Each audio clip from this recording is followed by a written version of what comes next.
เดี๋ยวมาสอนเบิ่งอยู่ BTC ก็ได้เนาะแทงเทียนของ BTC เนาะเดี๋ยวเรามาเปิดกันเดี๋ยวรีเฟรชกันมารีเฟรชบันนึงกันโอเคเนาะเดี๋ยวจะมาอธิบายให้ฟังคร่าวๆเนาะวิธีสังเกตแทงเทียนได้ เดี๋ยวเบิ่งจากอดีตนะเนาะการที่มันนิ่งโอเคเนาะเดี๋ยวเราจะมาเบิ่งในลักษณะประมาณนี้เลยเนาะในลักษณะนี้เลยในกรอบตัวนี้คือง่ายๆเนาะวิธีเบิ่งแท่งเทียนยกตัวอย่างเดี๋ยวจะยกตัวอย่างแท่งเทียนตัวนี้เดี๋ยวลบออกก่อนยกตัวอย่างแท่งเทียนตัวนี้นี่แท่งเทียนตัวนี้ซึ่งแท่งเทียนตัวนี้คือเขาเห็นเนาะนี่แท่งเทียนตัวนี้แท่งเทียนของมันเป็นสีเขียวเห็นปะแสดงว่าราคาเปิดของมันเนี่ยเดี๋ยวซูมเข้ามาใกล้ๆกันเนาะซูมเข้ามาใกล้ๆเลยประมาณนี้เลยราคาเปิดของมันเนาะราคาเปิดของมันจะอยู่ประมาณนี้อยู่ประมาณนี้อยู่โซนนี้ราคาเปิดของมันนะเนาะอยู่ปลายไส้เลยราคาเปิดของมันเนี่ย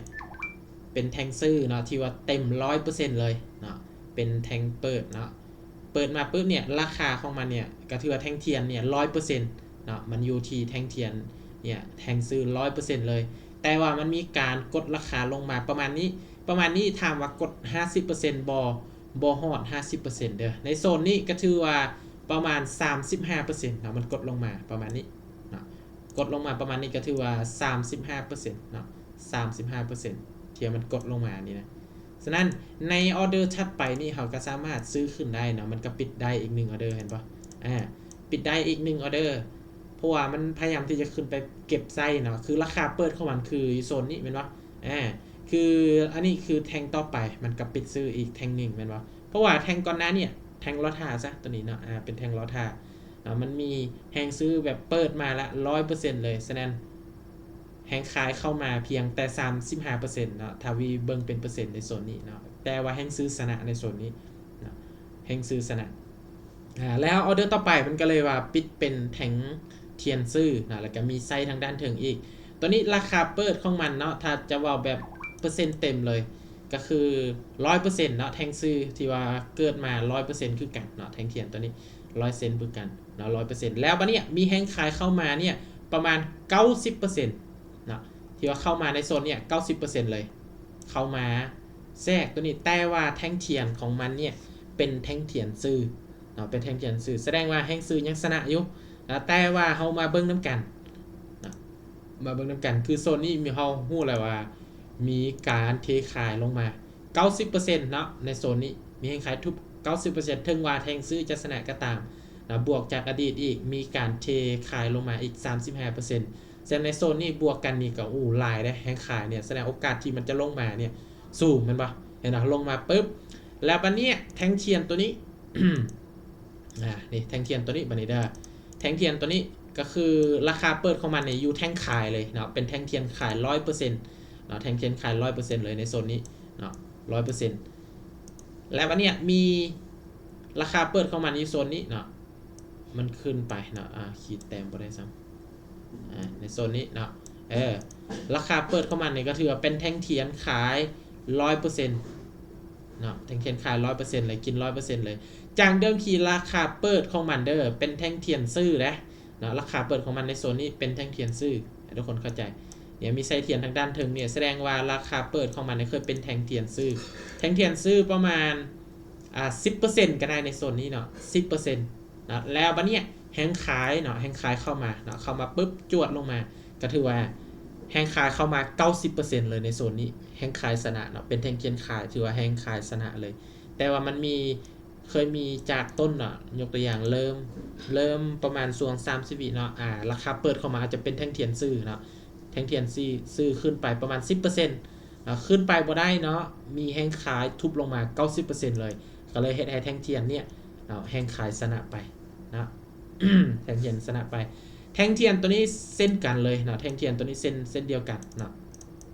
แทงเทียนตัวนี้ราคาเปิดคือกันกับตัวนี้เป๊ะเลยนะคือกันกับตัวนี้เป๊ะเลยราคาเปิดเป็นแทงเทียนซื้อเนาะมีแทงเทียนซื้อและในส่วนท้ายหรือว่าส่วนกลางๆวิเนาะมันจะมีแห้งขายเข้ามาอีก 90% ก็ว่าได้เนาะในโซนนี้ 90%เทลงมาปุ๊บนะถือว่าแห้งขายสนะเต็มเลยนะพอเป็นแท่งเทียนสีแดงนะหากว่าเป็นเปอร์เซ็นต์เลยจะแท่งเทียนยาวแท่งเทียนสั้นเนาะหากว่าเป็นเปอร์เซ็นต์เลยได้อันนี้เดี๋ยวจะว่าเป็นเปอร์เซ็นต์เลยแล้ววันนี้แท่งซื้อตัวนี้เด้อแท่งซื้อตัวนี้เป็นแท่งเทียนมีไซทางกล้องสิเด้อมีไซเทียนทางกล้องแบบนี้นะเดี๋ยวซูมเข้ามาให้เบิ่งไกลๆกันนะแท่งซื้อตัวนี้เด้อวันนี้เด้อแท่งตัวนี้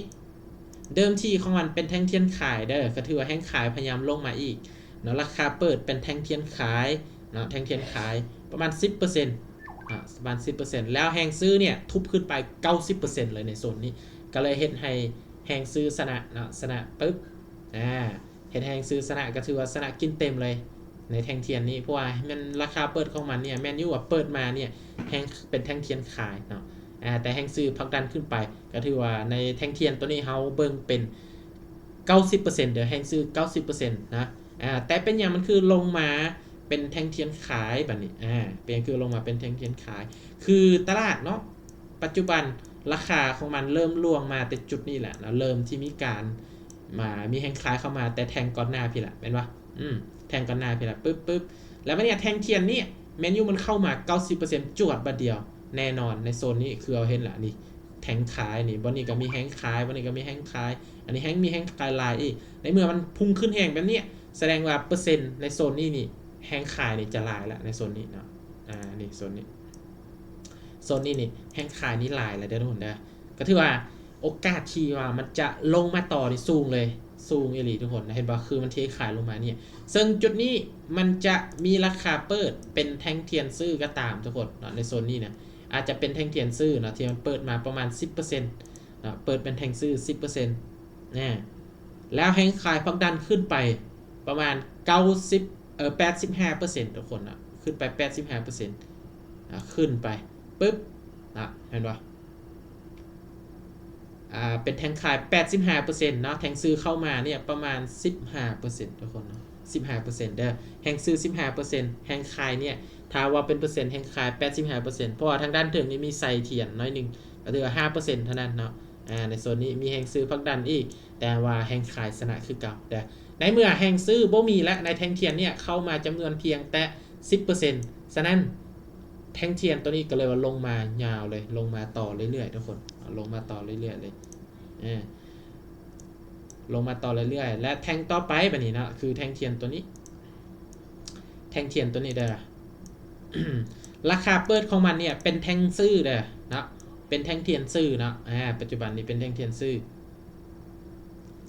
เป็นแทงเทียนขายนะราคาเปิดนะว่าผิดเด้อขอโทษนะเป็นแทงขายแล้วนะแทงปิดของมันเป็นแทงเทียนขายนะแล้วมีแหงซื้อเนาะเข้ามานะเดี๋ยวแป๊บนึงเอามาก่อนมีแหงซื้อเข้ามาเนาะเข้ามาในโซนเนี้ยประมาณโซนนี้เขาว่าประมาณ 35% ก็ว่าได้นะเข้ามาในโซนนี้นะ 35% แหงขายยังสนะคือเก่าแทงเปิดเข้ามันเป็นแทงเทียนขายลงมาปุ๊บฮอนนี่ 100% เลยนะมันลงมันลงมาฮอนนี่เนาะทำลงมาฮอตนี่ก็ถือว่า 100% นะลงมาฮอตโซนนี้แห้งขาย 100% แต่ว่ามีแห้งซื้อพักดันขึ้นไปในโซนนี้ประมาณ 35% ก็ว่าได้นะแสดงว่าแห้งขายสนะแท่งเทียนนี่นะถ้าว่าจะว่าเรื่องแท่งเทียนเด้อแสดงว่าราคาของมันเคยลงมาฮอตโซนนี้นี่เดี๋ยวเอาเมากันลงมาฮอตนี่ราคาเปิดของมันนะเปิดเป็นแท่งขายลงมาฮอตนี้แล้วมีแห้งซื้อพักดันขึ้นไปเพียงแต่ใช่ 35% เท่านั้นแห้งขายยังสนะอยู่แล้วแท่งเทียนนี้มันลงมาต่อ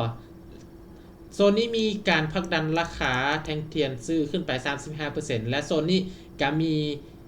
แห้งซื้อเข้ามาอีกเดิมทีราคาเปิดของมันเป็นแท่งเทียนซื้อได้นี่เนาะเป็นแท่งเทียนซื้อขึ้นไปประมาณนี้แล้ว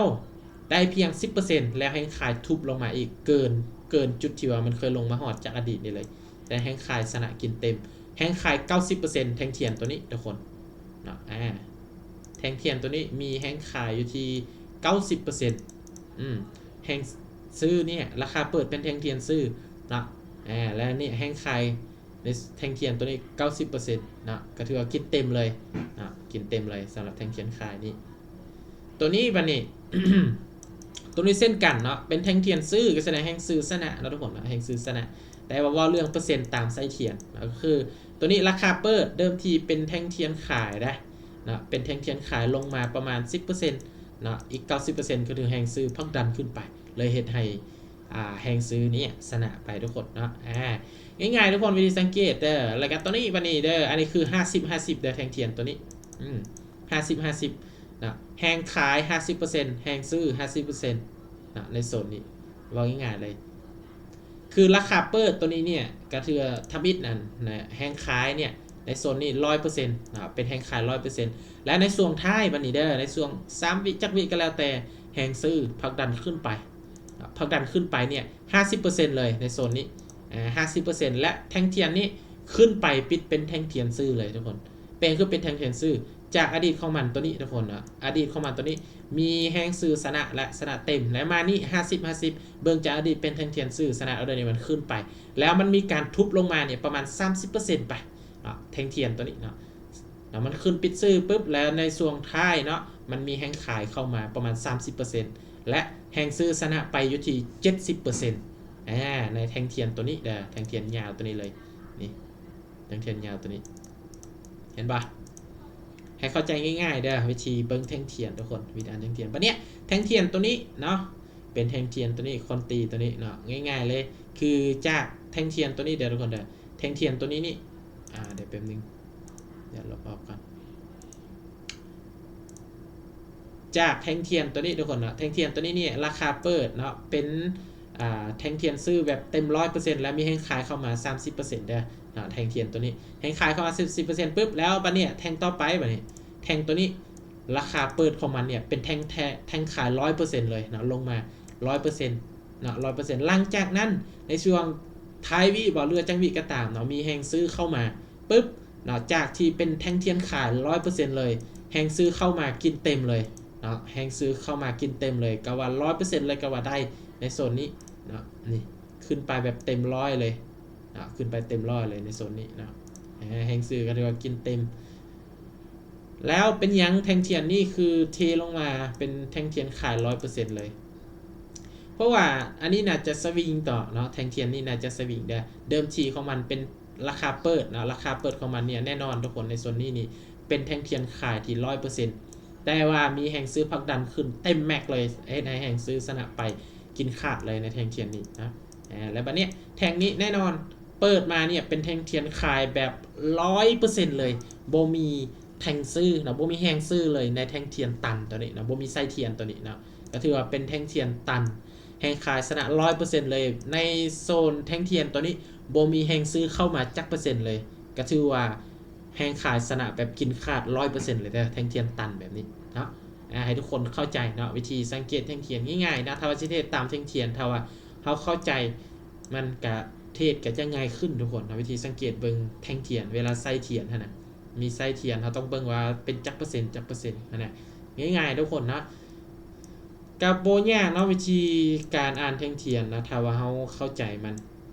ก็จะมีประมาณนี้อันนี้คือวิธีอ่านเปอร์เซ็นต์ของแท่งเทียนเนาะของแห่งซื้อแห่งขายเลยนะ